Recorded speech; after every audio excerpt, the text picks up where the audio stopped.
بسم اللہ الرحمن الرحیم۔ ابھی میں اقبال کا ایک شعر پڑھ رہا تھا جو انہوں نے فارسی میں لکھی ہے، تو میں اس پر ریسرچ کر رہا تھا، تو اسی اصطلاح کے اور اسی معنی اسی مفہوم کے ایک قرآنی آیات نکل آئی، جس میں اللہ تعالیٰ ہمیں ارشاد فرماتا ہے کہ سورۃ العنکبوت میں اللہ تعالیٰ ارشاد فرماتا ہے کہ کیا لوگوں نے یہ سمجھ رکھا ہے کہ زبان سے اتنا کہنے پر چھوٹ جائیں گے کہ ہم ایمان لے آئے اور ان لوگوں کو آزمایا نہ جائے گا۔ تو اسی مفہوم کا اور اسی اصطلاح کا ایک اقبال کا شعر بھی ہے، ہم آپ کو سناتے ہیں یہ۔ لیکن سورۃ العنکبوت کی صرف میں چھوٹی سی تفسیر اور اس کی وضاحت پیش کرتا چلوں کہ اللہ تعالیٰ اس میں فرماتا ہے، واضح فرماتا ہے، اس میں کوئی شک نہیں ہے کہ اسلام قبول کرنے سے اور لا الہ پڑھنے سے آپ مسلمان ضرور بن جاتے ہیں، لیکن مسلمان بننے کے بعد کچھ قانون اور کچھ ضوابط ایسے ہیں کہ آپ پر لاگو ہو جاتے ہیں۔ آپ کو ایک خصوصی راہ پر چلنا ہوتا ہے اور اس راہ کو اختیار کرنے کے بعد آپ کامیابی کی طرف گامزن ہو جاتے ہیں۔ سب کچھ جب آپ نچوڑ کے رکھتے ہیں اور سب کچھ کا جب آپ کے پاس ایک خلاصہ نکل آتا ہے، تو وہ یہ ہوتا ہے کہ آپ کی ساری زندگی جو ہے وہ اللہ کے راستے میں اور اللہ کی عبادت پہ اور اللہ تعالیٰ کی جو احکامات ہیں اس کے مطابق گزرے۔ اب یہاں پر دیکھنا یہ ہوتا ہے کہ اللہ تعالیٰ کے احکامات اور اللہ تعالیٰ کے جو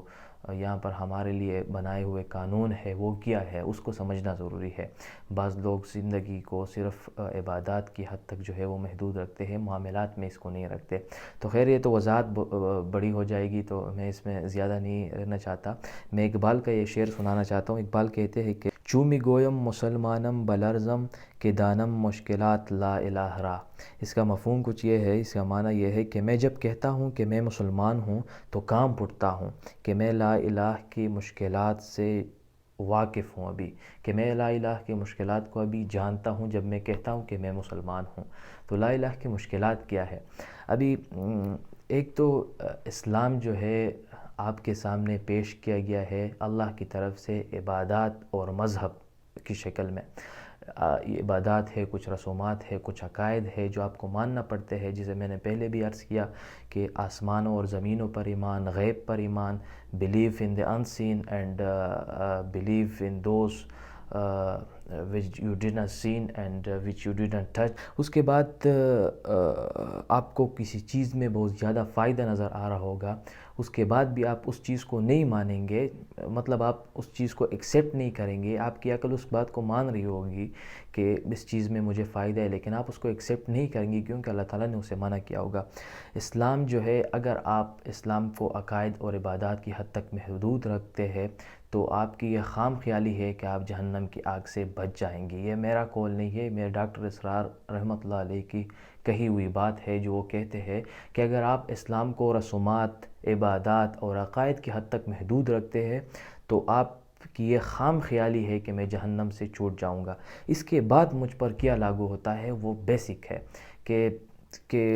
ہم عقائد کے بعد، ہم اپنے رسومات اور ہم اپنے عبادات کے بعد جو کچھ ہمارے ذمہ میں آتا ہے، جو کچھ ہم پر فرض ہے، وہ کیا ہے، what is that۔ ایسا ہے کہ اسلام جو ہے، جب اسلام آیا اور اس کے بعد جب اسلام کا نفاذ ہو گیا 1400 سال پہ، رسول اللہ صلی اللہ علیہ وسلم کی جو سٹرگل تھی وہ رنگ لے آئی، تو اس ٹائم جو ہے وہ ڈیفرنٹ نظام بن رہے تھے، جس طرح رومن امپائر میں ڈیفرنٹ ٹائپ کی فلاسفرز جو ہے وہ جنم لے رہے تھے۔ تو اس ٹائم جو ہے مختلف نظامیں بن رہی تھی، اسٹیٹ سسٹم بن رہے تھے، تو اس ٹائم ایک ضرورت تھی کہ مسلمانوں کو اللہ تعالیٰ کی طرف سے جو روحانی ہو ایک نظام دیا جائے، جس نظام کے تحت مسلمان جو ہے وہ اللہ تعالیٰ کی بندگی میں اپنی زندگی گزارے۔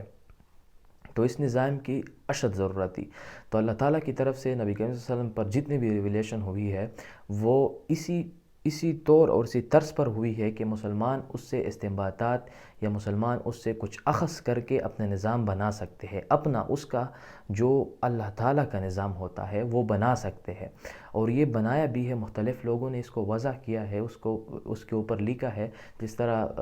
20ویں صدی کے بہترین مصنف جو ہے وہ مولانا مودودی رحمۃ اللہ علیہ ہے، انہوں نے اسلامی نظام زندگی کے بارے میں بہت کچھ لکھا ہے۔ تو اگر آپ اسلام کو عبادات کی حد تک محدود رکھتے ہیں، رسومات کی حد تک محدود رکھتے ہیں، تو یہ آپ کی خام خیالی ہے کہ آپ جہنم کی آگ سے بچ جائیں گے۔ آپ پر فرض کیا ہوتا ہے کہ اسلام کو بطور ایک سوشیو اکنامک پولیٹیکل یا سوشیو پولیٹیکل اکنامک ایک چیز ہے، معاشی اقتصادی اور سیاسی نظام مانا جائے، اور یہ آپ یا پہلے خود مان لے، پہلے اپنے آپ میں خلیفہ بنے، پہلے اپنے آپ میں ایک خلافت